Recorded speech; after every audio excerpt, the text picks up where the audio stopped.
ലോകത്തെ മുഴുവൻ ആശങ്കയുടെ നിഴലിലേക്ക് വന്ന ഒരു ആക്രമണം തന്നെയായിരുന്നു ഇത്. അന്താരാഷ്ട്ര നിരീക്ഷകനായ ഡോക്ടർ മോഹൻ വർഗീസ് ഇപ്പോൾ നമ്മളോടൊപ്പം ചേരുന്നു. ഡോക്ടർ മോഹൻ വർഗീസ്, അങ്ങേക്ക് കേൾക്കാമല്ലോ അല്ലേ? ഓക്കെ. സമാധാന ചർച്ചകളെല്ലാം നടന്നുകൊണ്ടിരിക്കുകയാണ്. പെട്ടെന്നാണ് ഇത്തരത്തിലുള്ള ഒരു ആക്രമണം നടന്നത്. സമാധാന ചർച്ചകളുടെ ഭാവി ഇനി എന്താണ് അങ്ങയുടെ ഒരു നിരീക്ഷണം?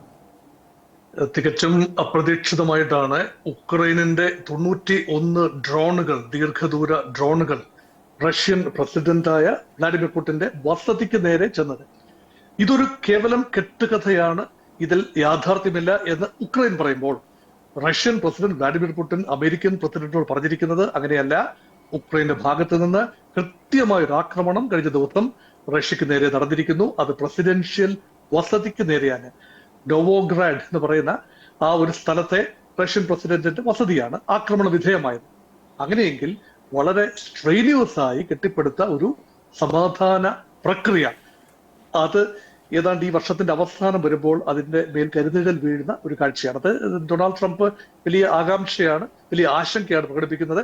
നോക്കൂ, ഒരുപക്ഷെ റഷ്യയുടെ ഒരു പ്ലോയ് ആകാനുള്ള സാധ്യത പൂർണ്ണമായി തള്ളിക്കളയാനാവില്ല. കാരണം കിയേവ്, ഉക്രൈൻ തലസ്ഥാനമായ കിയേവിനെ ആക്രമിക്കാനുള്ള റഷ്യയുടെ ഒരു പദ്ധതിയുടെ ഭാഗമായി തങ്ങൾ ഇത് ആക്രമിക്കപ്പെട്ടിരിക്കുന്നു, അതുകൊണ്ട് തങ്ങൾക്ക് തിരിച്ചടിക്കാനുള്ള അവകാശമുണ്ട്, ഇതാ തങ്ങൾ ആക്രമണം അഴിച്ചുവിട്ടിരിക്കുന്നു എന്ന് പറയാനുള്ള ഒരു മുൻകൂർ ജാമ്യമാണോ ഇങ്ങനെയുള്ള ആക്രമണ കഥ എന്നത് പലരുടെ ഇടയിലും ഒരു സംശയമുണ്ട്. പക്ഷേ ഈ സ്റ്റേജിൽ ഉക്രൈൻ അങ്ങനെ ചെയ്യുമോ എന്നതാണ് വിഷയം. എന്താണ് ഈ സ്റ്റേജിന്റെ പ്രത്യേകത? കഴിഞ്ഞ 2-3 വർഷമായി നടക്കുന്ന സമാധാന ദൗത്യം, കഴിഞ്ഞ 1 വർഷമായി പ്രത്യേകിച്ച് ഡൊണാൾഡ് ട്രംപ് അമേരിക്കയിൽ അധികാരത്തിൽ എത്തിയതിനു ശേഷം ഇന്റൻസിഫൈ ചെയ്യുന്ന കാഴ്ചയാണ് കണ്ടത്.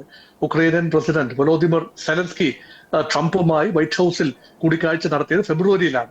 അപ്പൊ അത്ര മനോഹരമായ ഒരു ദൃശ്യമായിരുന്നില്ല അത്. ഉക്രൈനിയൻ പ്രസിഡന്റിന് ട്രംപ് കാര്യമായി പറഞ്ഞ് തിരുത്താൻ ശ്രമിക്കുന്ന, സമ്മർദ്ദപ്പെടുത്താൻ ശ്രമിക്കുന്ന ചിത്രങ്ങളൊക്കെ നമ്മൾ അന്ന് കണ്ടതുമാണ്.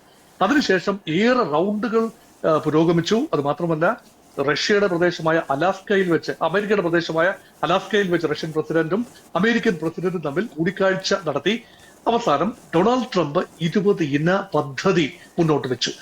അത് പൂർണ്ണമായി അംഗീകരിക്കാൻ ഉക്രൈനോ റഷ്യയോ തയ്യാറാകുന്ന ഒരു കാഴ്ചയല്ല ഇപ്പോൾ കാണുന്നത്. പക്ഷെ ആ പദ്ധതിയുടെ മിക്ക ഭാഗങ്ങളും തത്വത്തിൽ അംഗീകരിക്കാൻ തങ്ങൾ തയ്യാറാണ് എന്ന് സെലൻസ്കി പറയുന്നു. ഇതിൽ പ്രധാനപ്പെട്ട ഒരു ഭാഗമെന്ന് പറയുന്നത് ടെറിട്ടോറിയൽ ട്രാൻസ്ഫർ ആണ്. അതായത് റഷ്യ കൈവശപ്പെടുത്തിയ പല പ്രദേശങ്ങളുണ്ട്. അതായത് ഡോൺബാസ് എന്ന മേഖലയിലെ ലുഹാൻസ് എന്ന പ്രവിശ്യ ഏതാണ്ട് പൂർണ്ണമായി റഷ്യയുടെ അധീനതയിലായി. ഡൊണസ്കിന്റെ ഏതാണ്ട് 70% റഷ്യ കൈവശപ്പെടുത്തി കഴിഞ്ഞു. പിന്നെയുള്ളത് ആണവ നിലയം സ്ഥിതി ചെയ്യുന്ന സപ്രോഷ്യ എന്ന പ്രവിശ്യയാണ്, ഉക്രൈൻ പ്രവിശ്യയാണ്, കിഴക്കൻ ഉക്രൈനിയൻ പ്രവിശ്യയാണ്. അത് ഏതാണ്ട് അതിന്റെ സിംഹഭാഗവും റഷ്യയുടെ കയ്യിലാണ്. ആണവ നിലയത്തിന്റെ കൺട്രോളും റഷ്യക്കാണ്. യൂറോപ്പിലെ ഏറ്റവും വലിയ പവർ പ്ലാന്റ് ആണ് ഈ പറയുന്ന സപ്രോഷ്യ നിലയം. അതിന്റെ നിയന്ത്രണം വലിയൊരു തർക്ക വിഷയം തന്നെയാണ്. ഇപ്പോൾ ഉക്രൈൻ പറയുന്നത് അമേരിക്കയ്ക്കും യുക്രൈനുമായി അതിന്റെ വൈദ്യുതി വീതം വെച്ച് നൽകാം, റഷ്യക്ക് നൽകാനാവില്ല, ഉക്രൈൻ അതിന്റെ പൂർണ്ണമായ നിയന്ത്രണം ആവശ്യമുണ്ട് എന്ന രീതിയിലാണ് സംസാരം പോകുന്നത്. മറ്റൊരു പ്രവിശ്യയാണ് ഖേഴ്സൺ. ഇങ്ങനെ ഈ 4 പ്രവിശ്യകളും അതോടൊപ്പം 2014 റഷ്യ കൈവശപ്പെടുത്തിയ ക്രൈമിയയും ചേർന്നുകൊണ്ട് ഉക്രൈന്റെ ഭൂമിയുടെ ഏതാണ്ട് 20% യഥാർത്ഥത്തിൽ ഇന്ന് റഷ്യയുടെ കൈവശമാണ്. അത് ഏതാണ്ട് പൂർണ്ണമായി റഷ്യക്ക് വിട്ടുകൊടുത്തു കഴിഞ്ഞാൽ റഷ്യൻ സേനകളെ പിൻവലിപ്പിക്കുകയും അവിടെ യുദ്ധം ഒഴിവാക്കുകയും ചെയ്യും. ഉക്രൈൻ യഥാർത്ഥത്തിൽ വേണ്ടത് യുദ്ധമില്ലായ്മ മാത്രമല്ല, വെടിനിർത്തൽ മാത്രമല്ല, ഉറപ്പുകളാണ്. ഉക്രൈൻ ആവശ്യപ്പെടുന്നത് അമേരിക്കയോടും യൂറോപ്യൻ സമൂഹത്തോടും ആവശ്യപ്പെടുന്നത് 50 വർഷത്തെ സംരക്ഷണമാണ്. അതായത് നെയ്റ്റോ ഫോഴ്സസിന്റെ, അമേരിക്കയുടെയും യൂറോപ്യൻ സഖ്യകക്ഷികളുടെയും 50 നൂറ്റാണ്ട് ഒരു സംരക്ഷണമാണ്. പക്ഷെ അമേരിക്ക ഇപ്പോൾ പറയുന്നത് സംരക്ഷണം നൽകാം, ഒരു 15 വർഷത്തേക്കുള്ള സൈനികമായ സംരക്ഷണം നൽകാം. പക്ഷെ അതിനിടയിൽ ഉക്രൈൻ റഷ്യയെ ആക്രമിക്കാൻ പാടില്ല. അങ്ങനെ ആക്രമിച്ചാൽ തീർച്ചയായും ഈ കരാർ നള്ളിഫൈ ചെയ്യപ്പെടും, ഉക്രൈൻ ഒരു സുരക്ഷിതത്വവും ലഭിക്കില്ല. അതിന്റെ സൂചനയാണോ ഇപ്പോൾ ഉക്രൈൻ റഷ്യയെ ആക്രമിച്ചു എന്ന് പറയുന്നതിന്റെ നറേറ്റീവിന്റെ പിന്നിൽ ഇങ്ങനെ ഒരു കാര്യമാണോ എന്ന് ന്യായമായും സംശയം ഉയരാം. അതുകൊണ്ട് ഇപ്പോൾ റഷ്യ പറഞ്ഞിരിക്കുന്ന, റഷ്യയുടെ വിദേശകാര്യ മന്ത്രി സെർജി ലാവ്റോവ് പത്രസമ്മേളനത്തിലൂടെ ലോകത്തെ അറിയിച്ചിരിക്കുന്നത് ന്യായവും ഉചിതവുമായ ഒരു തിരിച്ചടി എത്രയും പെട്ടെന്ന് ഉക്രൈന് നേരെ ഉണ്ടാകും. ഒരുപക്ഷെ അതൊരു ഓൾ ഔട്ട് അറ്റാക്ക് ആകാനുള്ള സാധ്യതയുണ്ട്. കീവിന് നേരെയുള്ള വൻപൻ ആക്രമണം ഒരുപക്ഷെ പുതുവത്സരത്തിൽ പ്രതീക്ഷിക്കാം. അതുകൊണ്ട് 2025 അവസാനിക്കുന്ന ഈ സമയത്ത് വലിയ പ്രതീക്ഷകളായിരുന്നു ഉക്രൈൻ റഷ്യ യുദ്ധം 3.5 വർഷത്തിന് ശേഷം ഏതാണ്ട് ഒരു കരയ്ക്ക് അടുക്കുന്നു എന്ന പ്രതീതി ഉണ്ടായ സമയത്താണ് സ്ഥിതിഗതികൾ വീണ്ടും കൈവിട്ടു പോകുന്ന ഒരു സാഹചര്യത്തിൽ എത്തി നിൽക്കുന്നത്. അതുകൊണ്ട് ആ ഒരു രീതിയിലാണ് ഇപ്പോൾ ഈ റഷ്യൻ പ്രസിഡന്റിന്റെ വസതിയുടെ നേരെ നടന്ന ആക്രമണത്തെ നമ്മൾ കാണേണ്ടത് ഈ പശ്ചാത്തലത്തിലാണ്. തീർച്ചയായും സാർ. അതുപോലെ തന്നെ അമേരിക്ക പലപ്പോഴും യുക്രൈന് ചില സംരക്ഷണങ്ങളൊക്കെ ഉറപ്പ് നൽകിയിരുന്നു. 20 ദിന ഉടമ്പടികൾ വിൽക്കുകയും ചെയ്തു. അത് യുക്രൈൻ തെറ്റിക്കുകയും ചെയ്തു. ഈ സമയത്ത് അമേരിക്കയുടെ ഒരു പ്രത്യേകിച്ച് ട്രംപിന്റെ ഒരു നടപടി എങ്ങനെയായിരിക്കും എന്നായിരിക്കും നമ്മൾ വിചാരിക്കേണ്ടത്? ഈ ട്രംപിനെ സംബന്ധിച്ചിടത്തോളം ഈ ഒരു കൺസിസ്റ്റൻസി എന്നൊരു കാര്യമില്ല. ഒരു സമയത്ത് ട്രംപ് പറയുന്നത് റഷ്യ അനുകൂല നിലപാടാണ്, റഷ്യയോടൊപ്പം ചേർന്ന് നിന്നുകൊണ്ട് ഉക്രൈനെ സമ്മർദ്ദപ്പെടുത്തി റഷ്യ പറയുന്ന ടേംസ് എല്ലാം അംഗീകരിച്ചു കൊടുക്കാൻ ഉക്രൈനെ പ്രേരിപ്പിക്കുന്ന ട്രംപിനെ കാണുന്നു. അടുത്ത നിമിഷം ഉക്രൈൻ ആയുധങ്ങൾ നൽകുന്ന ട്രംപിനെ കാണുന്നു. റഷ്യക്ക് നേരെ ശക്തമായ താക്കീത് നൽകുന്ന അമേരിക്ക. അപ്പോൾ അമേരിക്കയുടെ ചാഞ്ചാട്ടം, ട്രംപിന്റെ ചാഞ്ചാട്ടം, അമേരിക്കയുടെ എന്ന് പറയുന്നത് ശരിയല്ല, American president Donald Trump blow it hot and blow it cold എന്ന നിലപാട് ലഭിച്ചുകൊണ്ട് ചില സമയത്ത് വളരെ കർശനമായി നിൽക്കും, ചില സമയത്ത് സ്വല്പം അയവുള്ള സമീപനം. അതുകൊണ്ട് കൃത്യമായി അമേരിക്കയ്ക്ക് വേണ്ടത് അമേരിക്കൻ താല്പര്യങ്ങളുടെ സംരക്ഷണമാണ്. അമേരിക്കൻ താല്പര്യങ്ങൾ എന്ന് പറയുമ്പോൾ അമേരിക്കയ്ക്ക് യൂറോപ്പിന് വേണ്ടി ചെലവഴിക്കാൻ പണമില്ല. അമേരിക്കയുടെ ഒരു പോളിസിയാണ് യൂറോപ്പിന്റെ യുദ്ധ ആവശ്യങ്ങൾക്ക് വേണ്ടി നെറ്റോയ്ക്ക് വേണ്ടി ഫണ്ട് ചെയ്യാൻ അമേരിക്കയ്ക്ക് താല്പര്യമില്ല. ഇത് ട്രംപിന്റെ പോളിസിയാണ്. യൂറോപ്പ് അതിന്റെ ഡിഫൻസ് ബഡ്ജറ്റ് ഇപ്പൊ കൂട്ടിക്കൊണ്ടിരിക്കുകയാണ്. കാരണം അമേരിക്കയുടെ വക സൈനിക സാമ്പത്തിക സഹകരണം ലഭിച്ചില്ല എങ്കിൽ തങ്ങളുടെ സുരക്ഷ തങ്ങൾ തന്നെ ഒരുക്കേണ്ടതുണ്ട്. അതുകൊണ്ട് പ്രമുഖ യൂറോപ്യൻ രാജ്യങ്ങളായ ബ്രിട്ടനും ഫ്രാൻസും ജർമ്മനിയും ഇറ്റലിയും എല്ലാം തന്നെ അവരുടെ ഡിഫൻസ് ബഡ്ജറ്റ് ഹൈക്കപ്പ് ചെയ്യുന്ന കാഴ്ചയാണ് 2025 കണ്ടത്. 2026 തുടങ്ങുന്ന വർഷം അല്ലെങ്കിൽ അതിനുള്ളിൽ അടുത്ത 5 വർഷത്തിനുള്ളിൽ ഒരു വിപുലമായ ഒരു യുദ്ധ സാഹചര്യം പല യൂറോപ്യൻ രാജ്യങ്ങളും മുന്നിൽ കാണുന്നുണ്ട്. അത് റഷ്യയുടെ ഭാഗത്തു നിന്ന് കടന്നു വരാൻ സാധ്യതയുള്ള ഒരു ആക്രമണ ഭീഷണിയാണ് യൂറോപ്പിന് നേരെ. ഇപ്പോഴും നിലവിൽ അമേരിക്കയ്ക്കുള്ള അത്രയും തന്നെയോ അതിലും ലേശം കൂടുതലോ ആണവ ആയുധങ്ങൾ, ആണവ പോർമുനകൾ റഷ്യയുടെ കൈവശമുണ്ട്. 5450 പരം ആണവ പോർമുനകളാണ് റഷ്യക്ക് ഇപ്പോൾ കൈവശമുള്ളത്. യൂറോപ്പിന്റെ എല്ലാ രാജ്യങ്ങളും ചേർന്ന് നോക്കിയാൽ പോലും അത്രയും ആണവ സന്നാഹങ്ങളില്ല എന്ന് ഓർക്കണം. ബ്രിട്ടനും ഫ്രാൻസും മാത്രമാണ് യൂറോപ്പിലെ ആണവ ശക്തികൾ. പിന്നീടുള്ളത് അമേരിക്കയാണ്. ലോങ് ഡിസ്റ്റൻസിൽ നിന്ന് വരേണ്ടതാണ്. അമേരിക്കയുടെ താവളങ്ങൾ യൂറോപ്പിലുണ്ട് എന്നത് നിഷേധിക്കാനാവില്ല. എന്താവും നെയ്റ്റോയുടെ ഭാവി?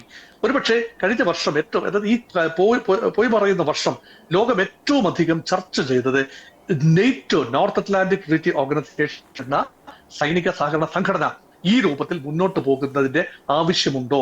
അതിന് ബദലായി ഉണ്ടായിരുന്ന വാൾസോ പാക്ട് എന്നേ പിരിച്ചുവിട്ടു. ശീതയുദ്ധം അവസാനിച്ച സമയത്ത് തന്നെ റഷ്യൻ നേതൃത്വത്തിൽ ഉണ്ടായിരുന്ന വാൾസോ പാക്ട് അല്ലെങ്കിൽ വാർട്ടോ അത് പിരിച്ചുവിട്ടു.